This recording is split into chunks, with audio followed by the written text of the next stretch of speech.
تبلیغ میں نہ جاؤ، بلا وجہ بغض رکھ کے اپنی عاقبت خراب نہ کرو، میرا مشورہ مانیں۔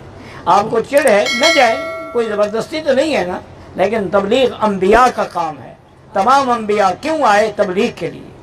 ایمان کی شرط کیا ہے؟ تواصوا بالحق و تواصوا بالصبر، ایک دوسرے کو حق کی نصیحت کریں اور صبر کی نصیحت کریں، یہ تو قرآن کا حکم ہے۔ قرآن کہتا ہے کہ کنتم خیر امۃ اخرجت للناس تأمرون بالمعروف وتنہون عن المنکر۔ وہ اللہ کے بندے ایک کام کر رہے ہیں، اگر تم مدد نہیں کر سکتے ہو تو روڑے تو نہ اٹکاؤ۔ جمعیت علماء نہیں ہوگی تو یہی حشر آپ کا۔ کیا طاقت ہے؟ میری طاقت اسلحہ نہیں ہے، میری طاقت ڈنڈا نہیں ہے، میری طاقت سیاسی قوت ہے، میری طاقت پارلیمانی قوت ہے، میری طاقت ووٹ کی قوت ہے۔ جب میں آپ کی سرزمین پر آپ کے عقیدے کی جنگ لڑوں گا تو پھر میرا آپ پر حق ہوگا کہ آپ میری طاقت کو بڑھائیں وہاں پر۔ آپ کام کریں اس کے اوپر۔ آپ طاقت بھی نہیں دے رہے، آپ ووٹ بھی نہیں دے رہے، آپ مجھے اسمبلی میں نمائندگی بھی نہیں دے رہے، اور پھر آپ مجھ سے توقع رکھتے ہیں کہ میں ملک میں انقلاب لے آؤں گا۔ اس طرح تو نہیں ہوگا، پھر تو تدریجی عمل ہے، تدریجی عمل ہے۔ وَلْتَكُمْ مِنْكُمْ أُمَّةٌ، تمہارے اندر ایک جماعت ہونی چاہیے۔ شروع کہاں سے کریں؟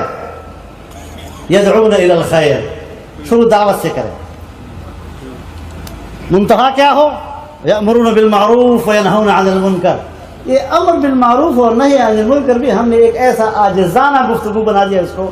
یا اللہ، مجھے حیرت ہوتی ہے، آپ نے معروف کا لفظ استعمال کیا ہے، آپ نے منکر کا لفظ استعمال کیا ہے، آپ نے معروف کے لیے امر کا لفظ استعمال کیا ہے، آپ نے منکر کے لیے نہی کا لفظ استعمال کیا ہے۔ یہ امر اور نہی کے دو الفاظ اگر قرآن کے معیار پر اور اس میزان پر ہم پرکھیں گے تو کیا اس کا معنی التجا کرنا ہوگا، درخواست کرنا ہوگا، واضح نصیحت کرنی ہوگی؟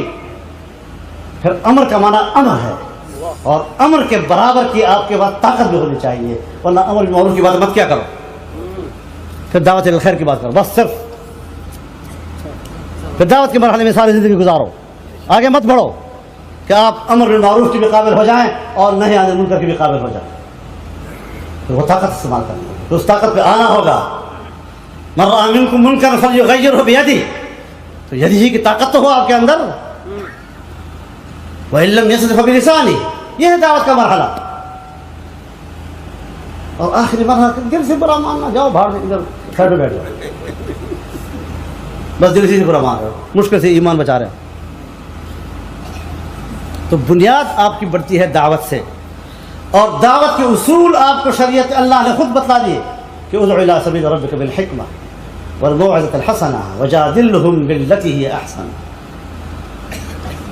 دانائی کے ساتھ لوگوں کو بلاؤ، حکمت عملی بناؤ، اسٹریٹجی بناؤ، کس طرح آپ اپنے پروگرام کی طرف لوگوں کو اٹریکٹ کر سکتے ہیں، متوجہ کر سکتے ہیں۔ شائستہ انداز گفتگو ہو، دلیل کی بنیاد پر بات کرو، ڈنڈے اور بندوق کی بنیاد پر مسئلے حل نہیں کر سکتی۔